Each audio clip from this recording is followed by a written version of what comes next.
أعوذ بالله من الشيطان الرجيم بسم الله الرحمن الرحيم الحمد لله رب العالمين والصلاة والسلام على محمد وآله وصحبه أجمعين. First of all, I would like to wish everyone Jum'ah Mubarakah. And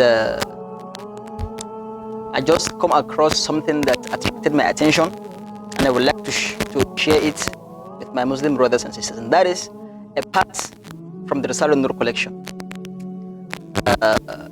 If you'll go and check the flashes collection, the 22nd flash on Ikhlas, yeah, there, the first rule there, that's what I want to be sharing with you this particular moment, inshallah.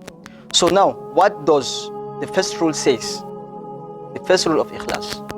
The first rule of Ikhlas says you should seek divine pleasure in your actions. If Almighty Allah is pleased, it is of no importance if the whole world is displeased.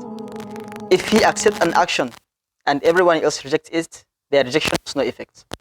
Once His pleasure has been gained and He has accepted an action, even if you do not ask it of Him, should He wish it and His hikmah requires it, He will make others accept it, He will make them consent to it too.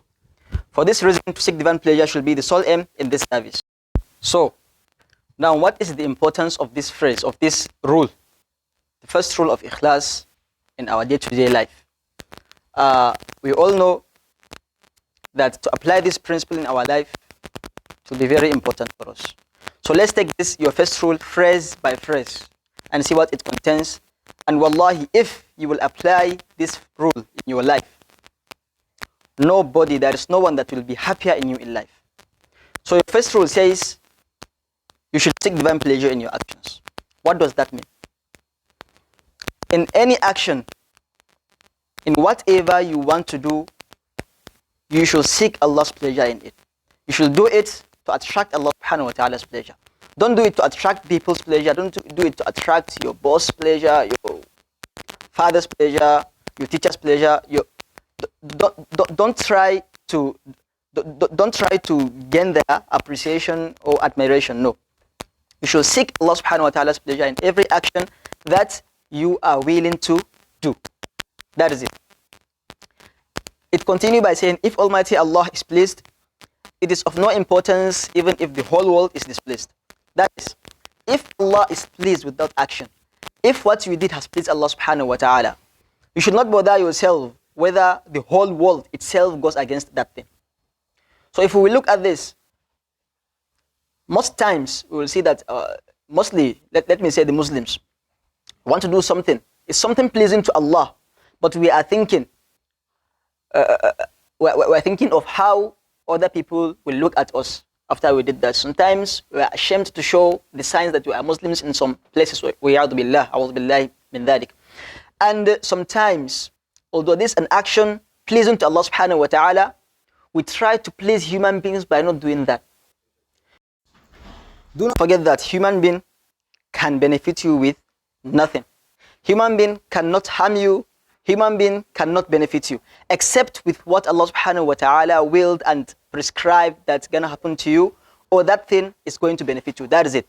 So try and please Allah at every moment of your life. Try and please Allah at each and every action, in each and every action that you want to do. So if Almighty Allah is pleased, then it is of no importance even if the whole world is displeased from that action that you have done. Since you have pleased your Creator, that is enough. That is enough for you. If Allah subhanahu wa ta'ala accepted your actions and everyone else rejects that action, their rejection has no effect. Their rejection has no effect.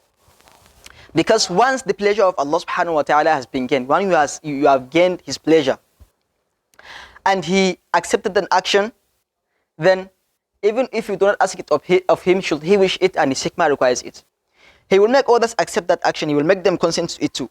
So for this reason, to seek divine pleasure should be the sole aim in this world, in your life, in your actions, whatever you want to do.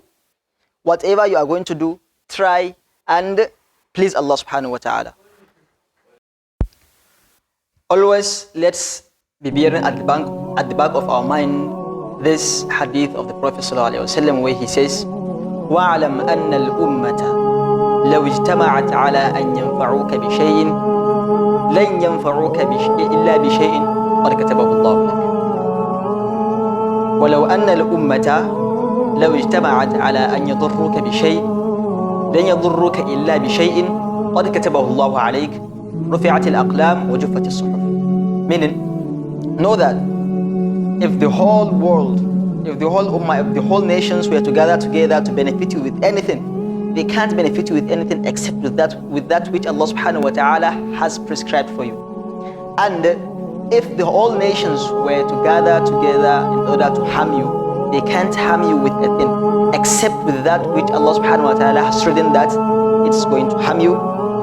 The pens are raised and the ink or pages has dried. That is the hadith. So from the foregoing hadith, we'll understand that harm and benefit are both in the hands of Allah subhanahu wa ta'ala. So let's try and please Him. Let's try and gain His pleasure. Let's try and do actions that are pleasing to Him. Let's not bother ourselves with pleasing any other than Allah subhanahu wa ta'ala. Wassalamu alaikum wa rahmatullahi wa barakatuh. Once again, I wish you Jum'ah Mubarakah.